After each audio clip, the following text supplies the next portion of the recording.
What's up YouTube, this is QTheQreator back with another tutorial. This time it's this split face look, half me and half my spirit animal, which is supposed to be a wolf. If you want to see how I accomplish this look, then stay tuned. Okay, so I'm going to start with the construction of my ears. I bought two types of fabric, one for the outside of the ears and one for the inside. And I'm going to create this ear pattern and cut out two pieces from both types of fur. Be sure that when you draw on and then cut out these patterns from the fur, that the fibers of the fur are going downward. If you don't do that, then they won't be correct. I ended up having to do three cuts in all on the white fur because I had angled them wrong. So save yourself the trouble. After that, you're going to take that same pattern and cut two of those out onto some foam paper. Foam paper? Foam board. Foam paper. Foam sheets. I think they're called foam sheets. It doesn't matter. Cut it out of the foam. This is going to attach to the wire, which then gives the structure to the ears and also allows you to be able to manipulate the shape of them once you have them all pieced together. Once you get your wire cut out, you're going to glue that to your foam sheets. After that's completed, you're going to then take the foam sheets and glue them to one side of the fur, and then finally, gluing both sides together, you're going to glue the other piece of fur onto the foam sheet that's already attached to the other side of fur. After that, you'll be able to then manipulate the shape of them and attach them to a headband. This is going to be how you actually wear them.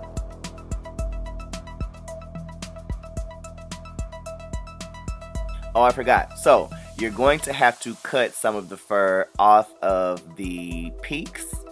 The peaks of the ears, is that what they're called? The very top of the ear, because you want that to be a little more streamlined and not have so much excess fur sticking off the side of it. So you're going to take some clippers or scissors if you like and just trim that up so that most of the fur that's extending out past the ears is near the bottom portion or base where you'll be attaching it to the headband. After they are attached completely, this is how they look.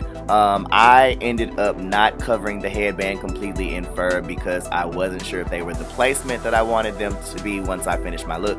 So I didn't cover it and I left it to where I could actually relocate the ears if I needed to. Okay, so now I have my tools and my oil-based clay. Be sure that you're using oil-based clay because it doesn't dry out, so it allows you greater time when it comes to the manipulation of shaping how you want your prosthetic to be. This is my first time building a gelatin prosthetic, so I was super nervous. So we're just gradually building up in clay how we want the shape of the prosthetic to be. This took me a little bit of time, of course, because you want this to be smooth and you really want to get out a good clean shape. And ultimately, once this is done, you're going to be covering this in plaster, which will become your mold. So spend a little time on this so that you make sure everything is really good and really clean, so that once the plaster is on there and you do your gelatin mold, that it won't be like dumb. No, but for real. If you don't actually spend a lot of time with this, whatever imperfections or flaws are still in it will of course be made manifest in your mold, which will then be represented in all of your prosthetics that you create with said mold. So yeah, spend a little time with this. I spent a lot of time creating furrowing brows and in the nose because I didn't want this to be like a sweet wolf, because I'm not really sweet like that or whatever. But yeah, so anyway, just to give the wolf some character, I gave it some furrowed brows and some furrowed in the nose. I'm gonna now build up a wall of clay around this because this is what's going to hold the plaster, and of course I'm going to cover this in Vaseline so that it doesn't stick to the mold once the plaster is in there. I was actually super petrified about just pouring the plaster in there because I heard all of these like horror stories, so I ended up covering it in silicone just to be safe and then putting plaster on top of the silicone just to be sure not to actually fuse my new mold and my face cast together. Okay, so my camera cut off and I didn't realize it was off, so I didn't get to capture me actually doing the silicone and plaster portion, so sorry about that. Moving on to the gelatin. For the gelatin mold, you're going to use 1 part water, 1 part glycerin, and 1 part Karo syrup. To that, you're going to add 2 parts of the gelatin. I chose to add some Mod Podge because that was supposed to make the mold stronger, and I also added some foundation just to give it a color that's closer to my skin tone. Be really, really careful pulling this out. You don't actually have to powder it because I don't believe it'll stick to itself. I just did this just to be careful, and hey, better safe than sorry.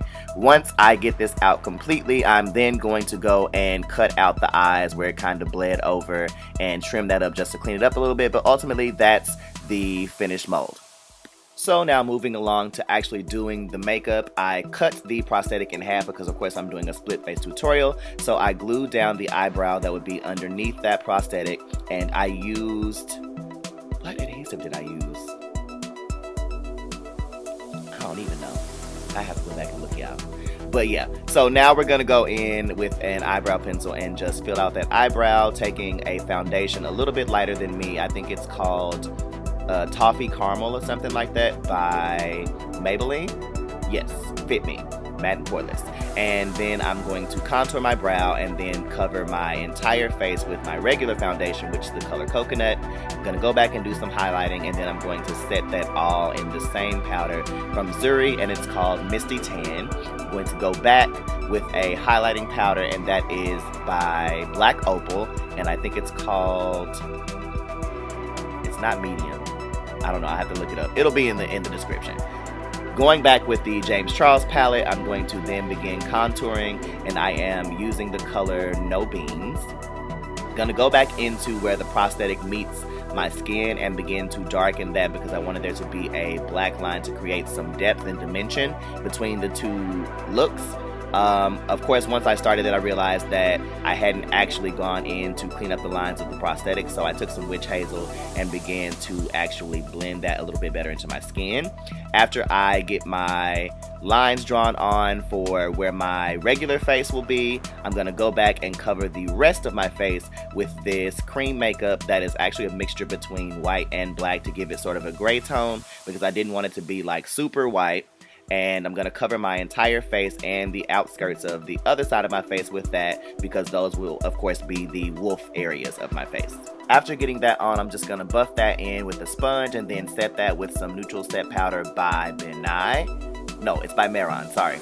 And then I'm going to begin my contouring. My camera once again cut off. Sorry guys. So I contoured the outside of my forehead and the sides of my face.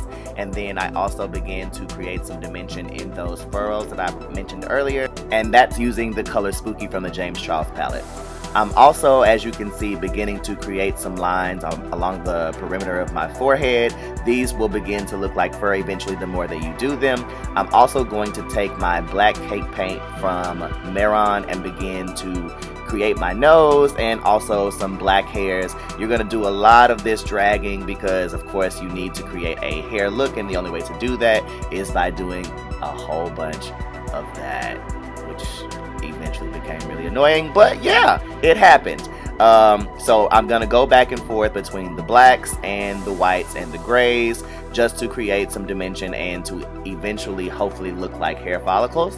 Of course, going back in with that liquid activated cake paint to darken up the black in some places. I realized once looking at it that the shape of my face was more ape-like than wolf-like, so I had to go back and erase, so to speak, some of the contouring that I had done because it had shaped my face in a way that I didn't really like, and that wasn't really appropriate for the style of how a wolf's snout would be and mouth would be.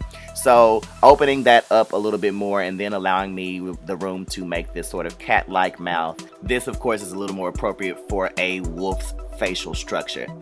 After doing that, of course, I'm going to go back and forth between those blacks, grays, and whites again, just creating more hair follicles around my face so that it looks more hair-like. You're going to do a lot of this. I can't stress that enough. After getting to a decent place with my hair follicles, I'm going to touch up the regular side of my face, doing some more highlighting and contouring. That's all, again, using the James Charles palette.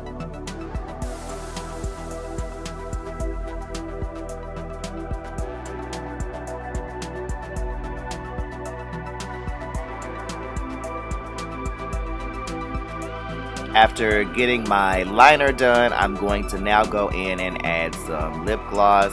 It's this sort of like rosy matte color. I don't know, it's cute or whatever. It do what it needs to do.